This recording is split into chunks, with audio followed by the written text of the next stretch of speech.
We've already examined the colorful analysis offered by Philippine President Rodrigo Duterte regarding his country's new jet fighter, so let's today look at the aviation insights offered by a politician on our home shores. In the September 26th presidential debate pitting Hillary Clinton against Donald Trump, when questioned about nuclear doctrine, Trump stated, "But Russia has been expanding there. They have a much newer capability than we do. We have not been updating from the news standpoint. I looked the other night. I was seeing B-52s. They're old enough that your father, your grandfather could be flying them. We are not. We are not keeping up with other countries." The gist of it appears to be the B-52 is an obsolete airplane that proves that the United States Air Force has fallen behind the rest of the world, particularly Russia. But those aircraft are really old, aren't they? You can call off the fact-checkers on this one. The B-52 Stratofortress first flew in 1952 and ended its production run in 1962, so the 76 B-52Hs in Air Force service are older than nearly anyone flying them. Trump is literally accurate in stating that your grandfather may have flown the plane, in that there is at least one family with 3 generations of B-52 crew members. Such a storied plane is worthy of its own profile. How many planes can claim their own hairstyle, 1970s rock band, and cocktail, but we'll stick to the questions of its current relevance for now. The B-52, nicknamed the Buff, was originally intended to drop nuclear gravity bombs on the Soviet Union. That would already have been suicidal by the end of the 1960s given the rapid improvement of surface-to-air and air-to-air missiles, and would be even more so today. So what are they good for? Why is the U.S. Air Force still flying them? The B-52 has been deployed in virtually every major military conflict the United States has engaged in since the Gulf War. Why? The B-52 still has 2 things going for it. It can carry a lot of bombs and missiles. And it can carry them very far, 8,800 miles, before even factoring in in-flight refueling. Which you should. The airframe also has a lot of space for upgrades.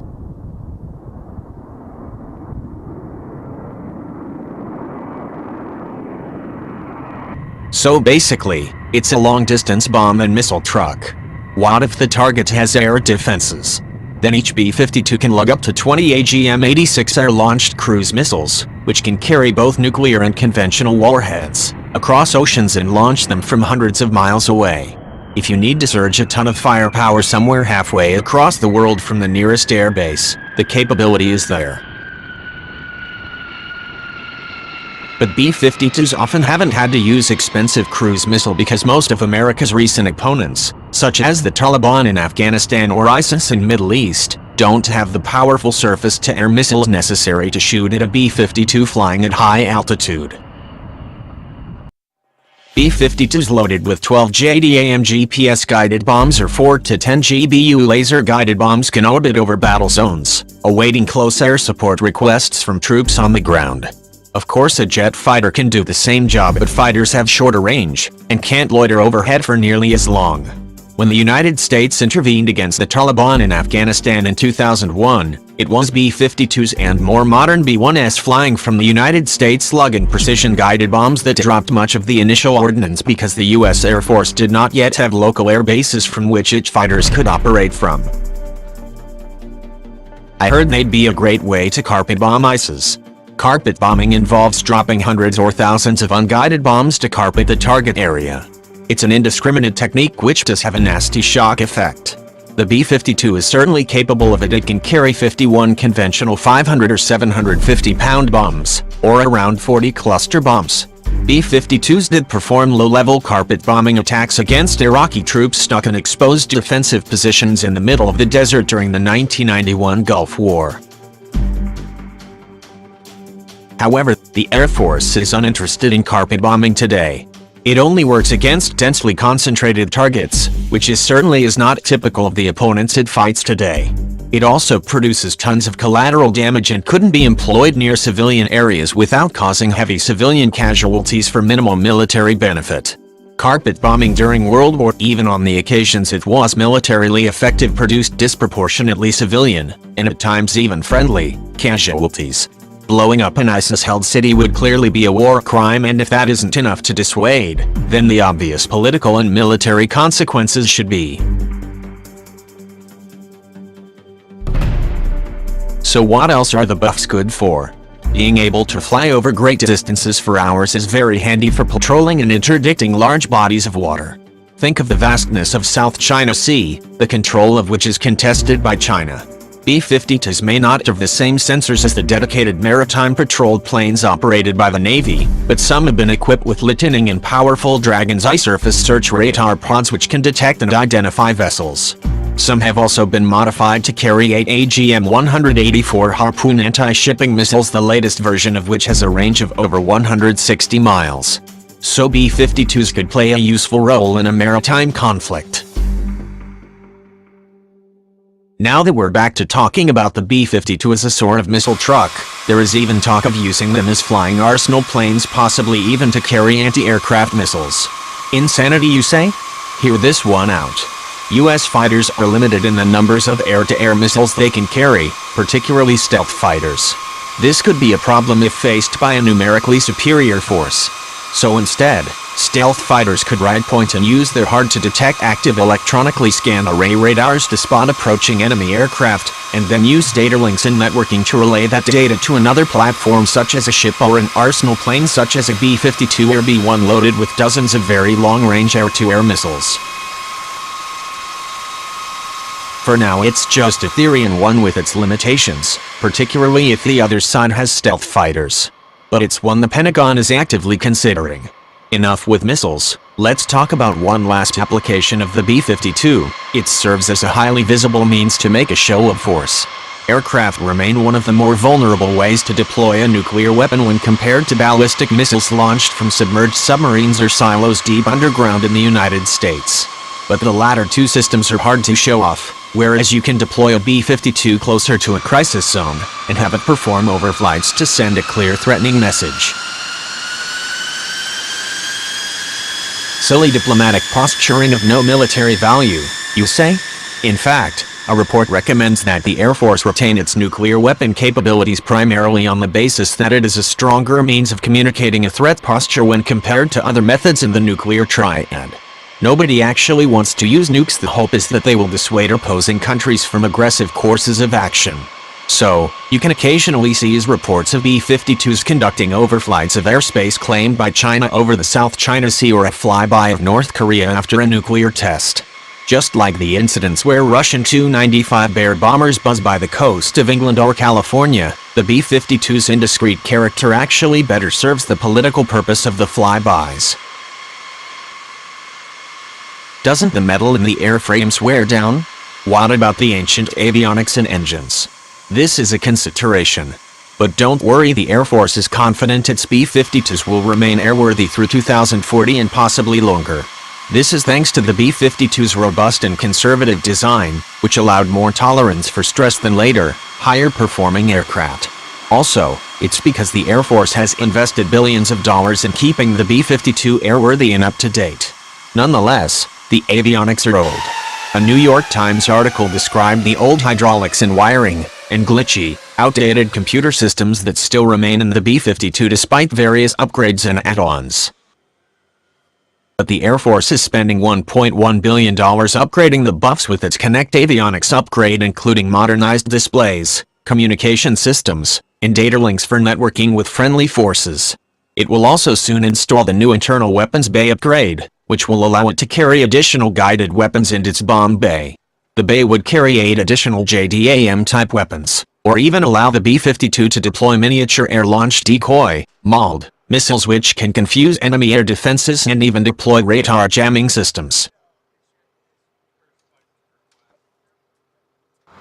The B-52's old TF-33 turbofan engines are also inefficient, as in 3,000 gallons an hour inefficient. The Air Force would like to replace them with something less costly to maintain and operate, but can't find the money, so they're floating a proposal to have a private company do the repairs on credit. Once the new engines were replaced, the government would use the money saved in fuel economy to pay back for the upgrade. Certainly an example in creative financing. Despite its flaws, the B-52s are still getting the job done, and the Air Force clearly thinks they are useful. This is not the true for all of its oldies but goodies. The top brass has been pushing to retire the A-10, another aged platform that also shines in low-threat environments. In 2015, After a B-52 crashed in an accident, the Air Force spent $13 million regenerating a B-52H retired to its famous aircraft boneyard in the Arizona desert to take its place simply because $13 million is way less than the cost of any new bomber. There are still 12 more B-52Hs in reserve in the boneyard.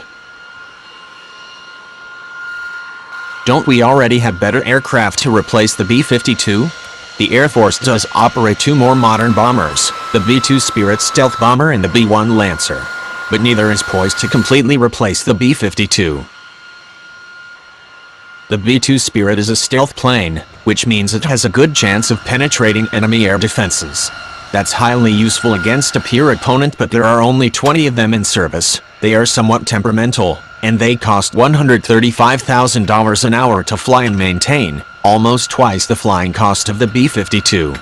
That expense, and the Spirit's reduced fuel and bomb load, mean that it's not really ideal to use it as an everyday bomb truck in relatively safe environments, nor to serve as a maritime patrol plane, though in the event of war with a peer power, its stealth abilities would certainly pay off. Nor is an undetectable stealth plane great for the whole diplomatic big stick mission either.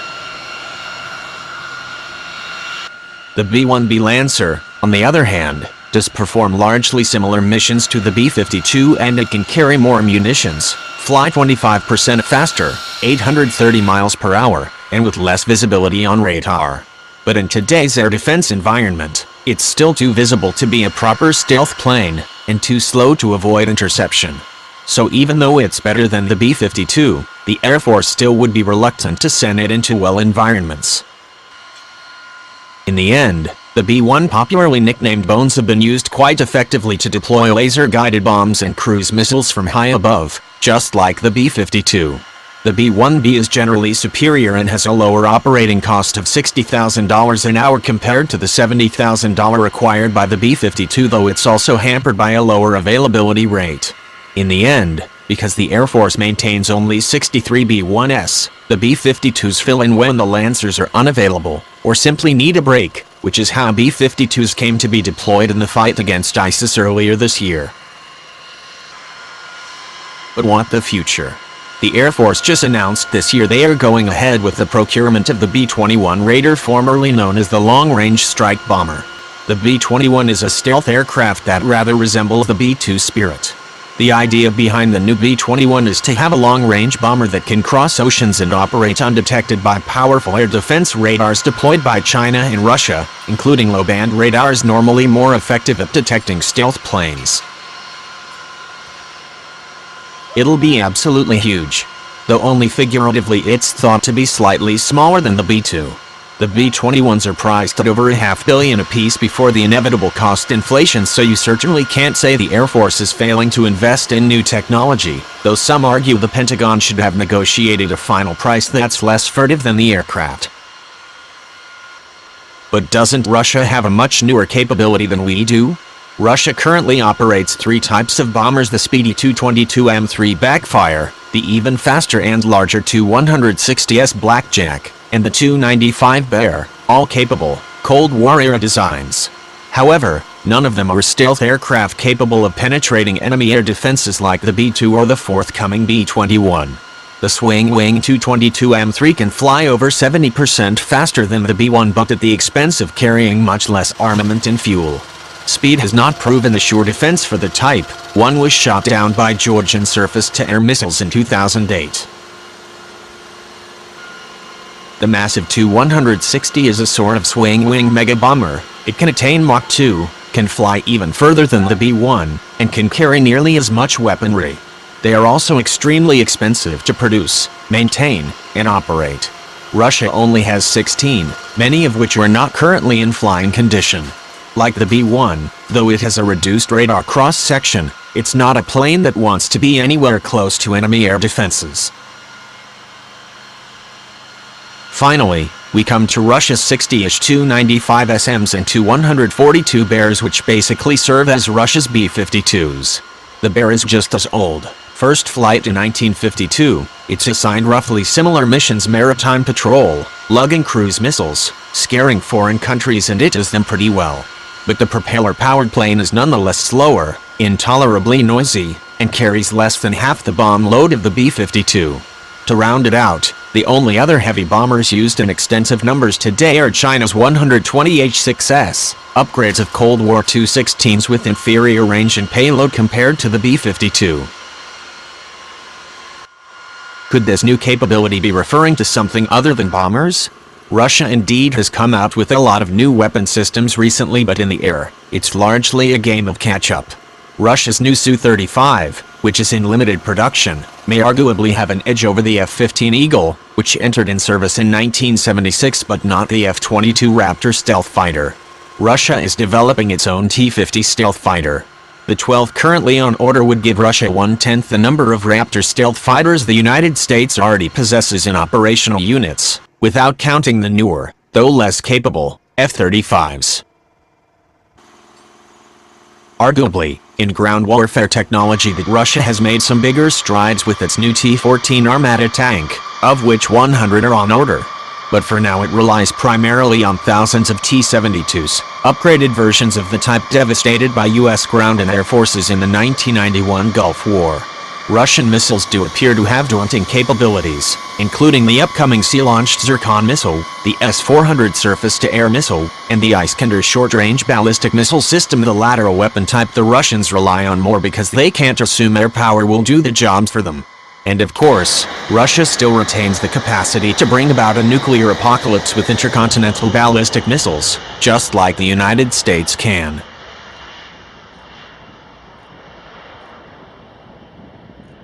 There's no denying that Russia has made some major improvements in its military capabilities in recent years, despite its floundering economy. However, the United States spent $597 million on defense in 2016 compared to $87 million for Russia, a disparity of nearly 7-to-1.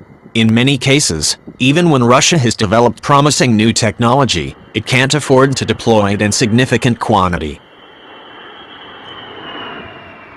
So then, the B-52 is nicknamed the Buff, which stands for Big Ugly Fat Fellow, though in fact a different F word applies at the end. However, looks aren't everything. The B-52 may not do the sexy, stealthy work of penetrating enemy air defenses and dodging SAMs and interceptors, but it does everyday job of hauling tons of ordnance across the globe and dropping it on top of ISIS insurgent bases and Taliban fighters, often at the request of hard-pressed troops on the ground. Newer, fancier beasts exist for the task and even more capable ones are on the way, but for now the B-52 does what it does rather well without real need of a replacement. Why toss out something old but reliable that does the job?